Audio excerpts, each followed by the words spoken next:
богатырь кенішіне 2008-де орналастым. Сол бірінші өндіру учаскесіне. Содан істеп жатырмын. Машинист погрузки болып.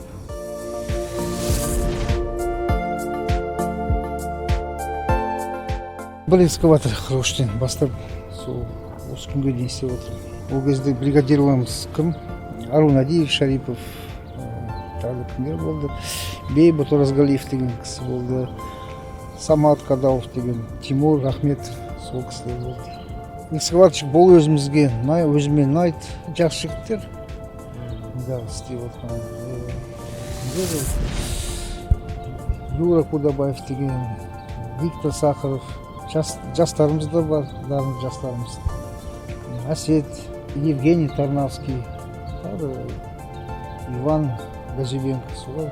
Басқа экскаватор негізі шақырды, 5-ші роторныға, сосын 45-ші роторныға жүрдім, сол осы экскаватор істей бердім. Енді істей бересіз? Енді зейнеткерлікке де істей бердім.